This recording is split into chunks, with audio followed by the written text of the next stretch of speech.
ಅರಸರುಗಳ ಮೊದಲನೆಯ ಗ್ರಂಥ ಅಧ್ಯಾಯ 21. ಅನಂತರ ಸಂಭವಿಸಿದ ಘಟನೆಗಳು ಇವು. ಜೆಸ್ರೀಲಿನಲ್ಲಿ ಸಮಾರ್ಯದ ಅರಸ ಆಹಾಬನ ಅರಮನೆಯ ಹತ್ತಿರ ಜೆಸ್ರೀಲಿನವನಾದ ನಾಬೋತೆಂಬ ವ್ಯಕ್ತಿಗೆ ಒಂದು ದ್ರಾಕ್ಷಿ ತೋಟವಿತ್ತು. ಆಹಾಬನು ಆ ನಾಬೋತನಿಗೆ, ನಿನ್ನ ದ್ರಾಕ್ಷಿ ತೋಟವನ್ನು ನನಗೆ ಕೊಡು, ಅದು ನನ್ನ ಅರಮನೆಯ ಹತ್ತಿರವಿರುವುದರಿಂದ ಅದನ್ನು ಕಾಯಿಪಲ್ಯದ ತೋಟವನ್ನಾಗಿ ಮಾಡಿಕೊಳ್ಳುತ್ತೇನೆ.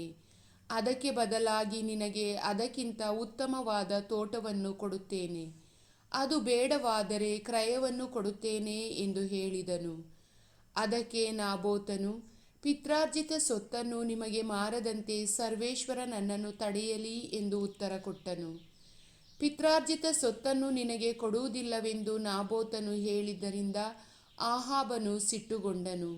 ಗಂಟು ಮೋರೆ ಮಾಡಿಕೊಂಡು ಮನೆಗೆ ಹೋಗಿ ಊಟ ಮಾಡಲೊಲ್ಲದೆ ಮಂಚದ ಮೇಲೆ ಮಲಗಿ ಗೋಡೆಯ ಕಡೆಗೆ ಮುಖ ತಿರುಗಿಸಿಕೊಂಡನು. ಆಗ ಅವನ ಹೆಂಡತಿ ಇಸಬೆಲಳು ಅವನ ಬಳಿಗೆ ಬಂದು, ನೀವೇಕೆ ಊಟ ಮಾಡುವುದಿಲ್ಲ? ನಿಮಗೆ ಯಾವ ಚಿಂತೆ ಎಂದು ಕೇಳಿದಳು. ಅವನು, ನಾನು ಜೆಸ್ರೀಲಿನವನಾದ ನಾಬೋತನಿಗೆ, ನಿನ್ನ ದ್ರಾಕ್ಷಿ ತೋಟವನ್ನು ನನಗೆ ಮಾರಿಬಿಡು, ಹಣ ಬೇಡವಾದರೆ ನಿನಗೆ ಬೇರೊಂದು ದ್ರಾಕ್ಷಿ ತೋಟವನ್ನು ಕೊಡುತ್ತೇನೆ ಎಂದು ಹೇಳಿದೆ. ಆದರೆ ಅವನು ಕೊಡುವುದಿಲ್ಲ ಎಂದು ಬಿಟ್ಟ ಎಂದು ಉತ್ತರ ಕೊಟ್ಟನು. ಆಗ ಅವನ ಹೆಂಡತಿ ಇಸಬೆಲ್ಲಳು, ಇಸ್ರಾಯೇಲರ ಅರಸರಾದ ನೀವು ಹೀಗೆ ವರ್ತಿಸುವುದೇ? ಎದ್ದು ಊಟ ಮಾಡಿ ಸಂತೋಷದಿಂದಿರಿ, ನಾನು ನಿಮಗೆ ಜೆಸ್ರೀಲಿನವನಾದ ನಾಬೋತನ ದ್ರಾಕ್ಷಿ ತೋಟವನ್ನು ಕೊಡುತ್ತೇನೆ ಎಂದು ನುಡಿದಳು. ಅಂತೆಯೇ ನಾಬೋತನ ಹೆಸರಿನಲ್ಲಿ ಒಂದು ಪತ್ರವನ್ನು ಬರೆದು ಅದಕ್ಕೆ ಅವನ ಮುದ್ರೆ ಹಾಕಿ ಅದನ್ನು ನಾಬೋತನ ಊರಿನಲ್ಲಿದ್ದ ಎಲ್ಲ ಪ್ರಧಾನ ಪುರುಷರಿಗೂ ಹಿರಿಯರಿಗೂ ಕಳುಹಿಸಿದಳು. ಅದರಲ್ಲಿ ಎಲ್ಲರೂ ಉಪವಾಸ ಮಾಡಬೇಕೆಂದು ಪ್ರಕಟಿಸಿರಿ. ನಾಬೋತನನ್ನು ನೆರೆದ ಸಭೆಯ ಮುಂದೆ ನಿಲ್ಲಿಸಿರಿ. ಅವನು ದೇವರನ್ನೂ ಅರಸನನ್ನೂ ಶಪಿಸಿದವನು ಎಂಬುದಾಗಿ ಇಬ್ಬರು ದುಷ್ಟ ಮನುಷ್ಯರಿಂದ ಅವನಿಗೆ ವಿರೋಧವಾಗಿ ಸಾಕ್ಷಿ ಹೇಳಿಸಿರಿ. ಅವನನ್ನು ಹೊರಗೆ ಒಯ್ದು ಕಲ್ಲೆಸೆದು ಕೊಲ್ಲಿರಿ ಎಂದು ಬರೆದಿದ್ದಳು. ಅವನ ಊರಿನ ಹಿರಿಯರು ಪ್ರಧಾನ ಪುರುಷರು ಇಸಬೆಲಳು ಕಳುಹಿಸಿದ ಪತ್ರದಲ್ಲಿ ಬರೆದಿದ್ದಂತೆಯೇ ಮಾಡಿದರು. ಉಪವಾಸವನ್ನು ಪ್ರಕಟಿಸಿದರು. ನೆರೆದ ಸಭೆಯ ಮುಂದೆ ನಾಬೋತನನ್ನು ನಿಲ್ಲಿಸಿದರು. ತರುವಾಯ ಇಬ್ಬರು ದುಷ್ಟರು ಬಂದು ಅವನ ಮುಂದೆ ಕುಳಿತರು. ಇವನು ದೇವರನ್ನೂ ಅರಸನನ್ನೂ ಶಪಿಸಿದ್ದಾನೆಂಬುದಾಗಿ ಜನರ ಎದುರಿನಲ್ಲೇ ಅವನಿಗೆ ವಿರುದ್ಧ ಸಾಕ್ಷಿ ಹೇಳಿದರು. ಜನರು ಅವನನ್ನು ಊರಿನ ಹೊರಗೆ ಒಯ್ದು ಕಲ್ಲೆಸೆದು ಕೊಂದರು. ನಾಬೋತನು ಕಲ್ಲೆಸೆತದಿಂದ ಸತ್ತ ಸಮಾಚಾರವನ್ನು ಆ ಹಿರಿಯರು ಇಸಬೆಲಳಿಗೆ ಮುಟ್ಟಿಸಿದರು. ಆಕೆ ಇದನ್ನು ಕೇಳಿ ಆಹಾಬನಿಗೆ, ನೀವು ಹೋಗಿ ನಾಬೋತನು ಮಾರುವುದಿಲ್ಲವೆಂದು ಹೇಳಿದ ದ್ರಾಕ್ಷಿ ತೋಟವನ್ನು ಸ್ವಾಧೀನ ಮಾಡಿಕೊಳ್ಳಿ, ಅವನು ಜೀವದಿಂದಿಲ್ಲ, ಸತ್ತನು ಎಂದು ಹೇಳಿದಳು. ಜೆಸ್ರೀಲಿನವನಾದ ನಾಬೋತನ ಮರಣ ವಾರ್ತೆಯನ್ನು ಆಹಾಬನು ಕೇಳಿ ದ್ರಾಕ್ಷಿ ತೋಟವನ್ನು ಸ್ವಾಧೀನ ಮಾಡಿಕೊಳ್ಳುವುದಕ್ಕೆ ಹೋದನು. ಆಗ ತಿಷ್ಬೀಯನಾದ ಎಲೀಯನಿಗೆ ಸರ್ವೇಶ್ವರನ ವಾಣಿಯುಂಟಾಯಿತು.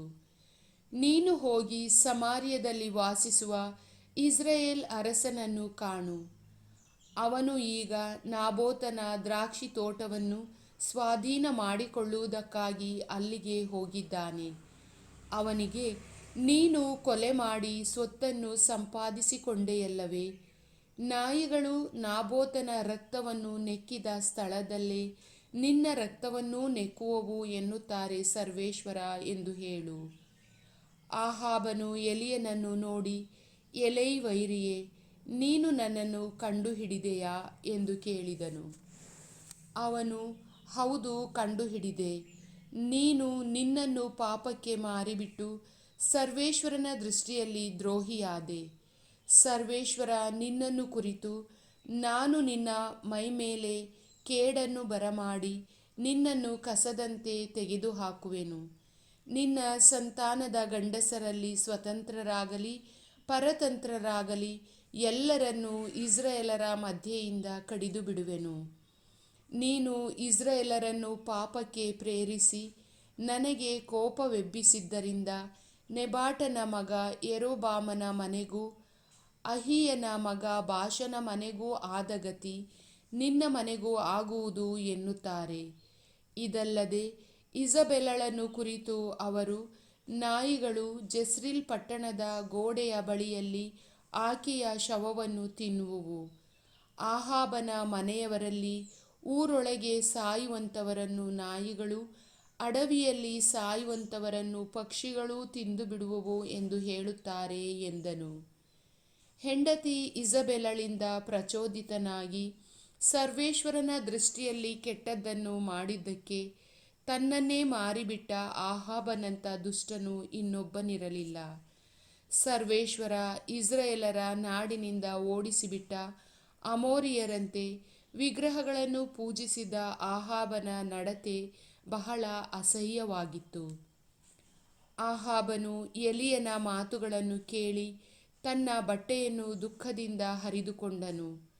ಹಗಲಿರುಳು ಮೈಮೇಲೆ ಗೋಣಿತಟ್ಟನ್ನು ಹಾಕಿಕೊಂಡು ಉಪವಾಸ ಮಾಡುತ್ತಾ ದೀನ ಮನಸ್ಸಿನಿಂದ ವರ್ತಿಸಿದನು. ಆದುದರಿಂದ ಸರ್ವೇಶ್ವರ ತಿಷ್ಬೀಯನಾದ ಎಲೀಯನಿಗೆ, ಆಹಾಬನು ನನ್ನ ಮುಂದೆ ತನ್ನನ್ನೇ ತಗ್ಗಿಸಿಕೊಂಡಿದ್ದನ್ನು ನೋಡಿದ್ದೀಯಲ್ಲವೇ?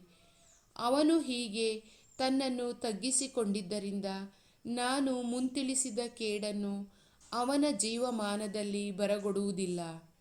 ಅವನ ಮಗನ ಕಾಲದಲ್ಲಿ ಅವನ ಮನೆಯವರ ಮೇಲೆ ಬರಮಾಡುವೆನು ಎಂದು ಹೇಳಿದರು.